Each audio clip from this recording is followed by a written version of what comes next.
Classroom Management Group 2 presents Our Ideal Classroom. To begin, we kept in mind that our class should easily accommodate a blended class of 16 students.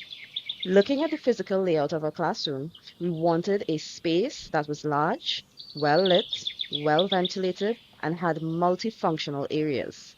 Let's take a detailed look at our ideal classroom's floor plan.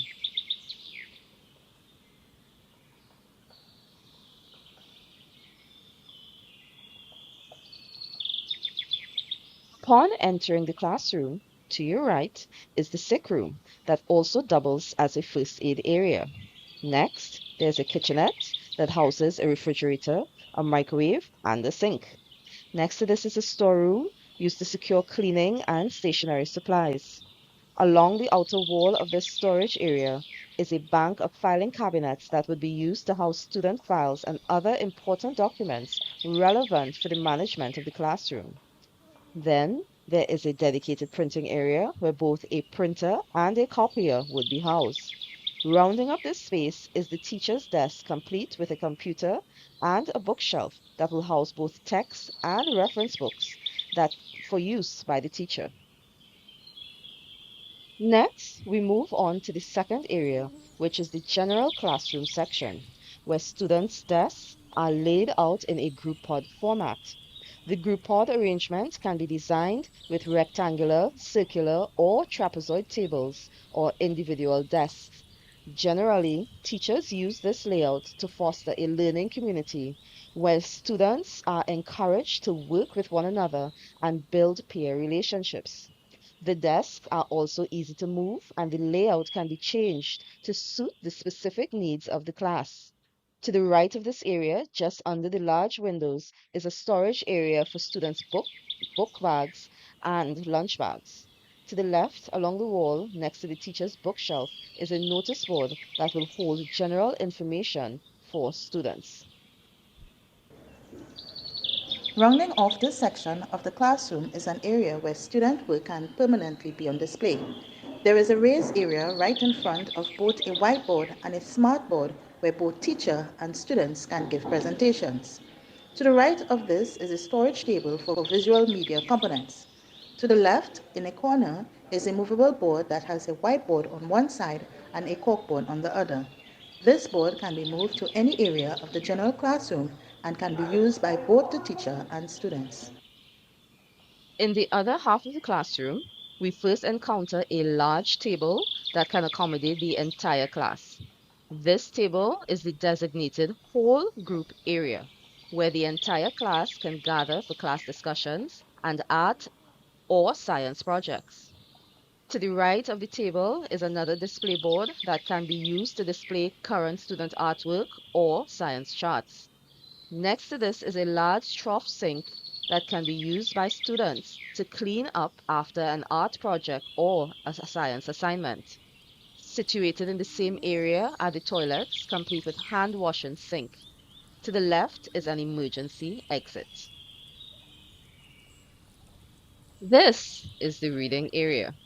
The reading area was designed to be a comfortable space where either the entire class or individual students or even segmented groups of students can gather and read. The reading area is made up of two main sections.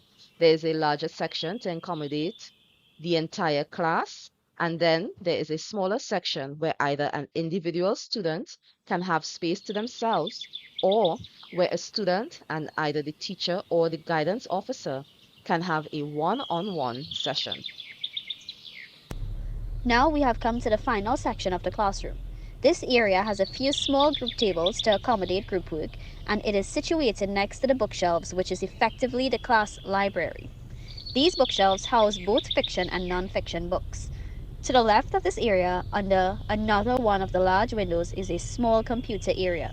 This computer area is for use by students to either complete research for their groups or to complete individual research assignments.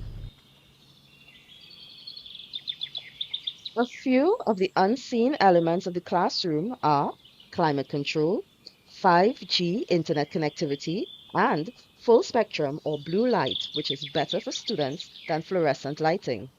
However, the large windows on either side of the classroom do allow for a lot of natural lighting. These also play a dual role, as in the case of a power outage, they are easily open to allow for cross ventilation. The classroom embraces technology and is set up to accommodate the diverse needs of the students.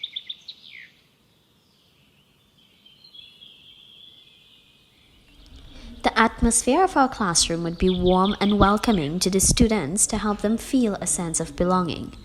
We'll have posters that are rich in color and information to capture their attention. Our classroom will be well lit and ventilated, clean, tidy, and spacious to maximize their comfort. All of these aspects will play a crucial role in helping our students perform to the best of their abilities. This classroom will incorporate experiential learning. It is a process of learning by doing. When students are engaged in hands-on experiences and reflection, they are better able to connect theories and knowledge learned in the classroom to real-world situations.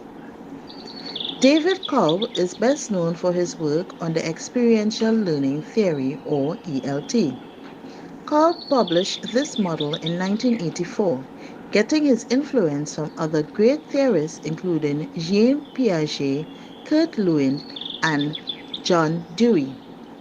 Experiential learning considers the role that all the students' experiences play in their learning, including their emotions, cognition, and environmental factors. The classroom is equipped with adequate resources and designated learning areas, which include round tables and open spaces that offers freedom to effectively collaborate and engage in project-based learning.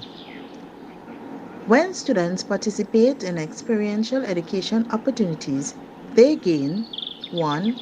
A better understanding of course material, 2. A broader view of the world and an appreciation of community, 3.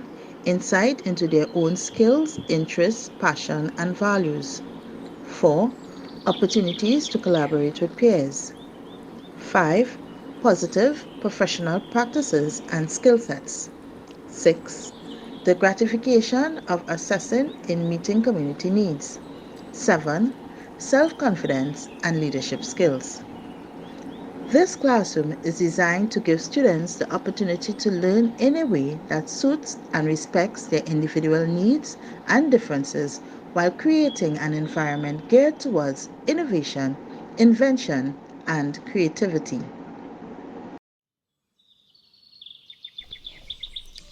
Promoting self-direction, public speaking, and public performance skills in our ideal classroom would involve a combination of strategies that foster independence, confidence, and effective communication. Here are some suggestions. Set clear goals. Help students set clear, achievable goals related to their learning and performance. This could include goals for improving public speaking skills or for specific assignments or presentations. Choice and autonomy. Provide opportunities for students to make choices in their learning. Allow them to select topics for presentations or projects that interest them, which encourages self-direction and motivation. Structured time management. Teach students the importance of time management. Help them create schedules or checklists to organize their tasks and allocate time for practicing and preparing for their presentations. Guided self-assessment. Encourage self-assessment by asking students to evaluate their work or performance. Provide rubrics or criteria for self-assessment to help them identify areas for improvement. Peer feedback. Introduce peer feedback sessions where students can provide constructive comments to one another. This promotes self-direction in terms of evaluating their own and their peers' work. Storytelling activities. Encourage storytelling as a way to develop public speaking skills. Ask students to share personal stories or read stories aloud.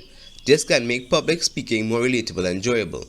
Inclusive feedback. Emphasize the importance of constructive and inclusive feedback during group activities and presentations. Create an environment where students feel comfortable expressing themselves. Dramatic play. Incorporate dramatic play and acting activities to boost public performance skills and self-performance. Encourage students to act out their short scenes or participate in school plays. Encourage reflection. After each public speaking or performance activity, for example, class presentations, have students reflect on what went well and what they could improve. This self-reflection promotes self-direction and a growth mindset. And finally, celebration of achievements. Acknowledge and celebrate your students' progress. Positive reinforcement can boost their confidence.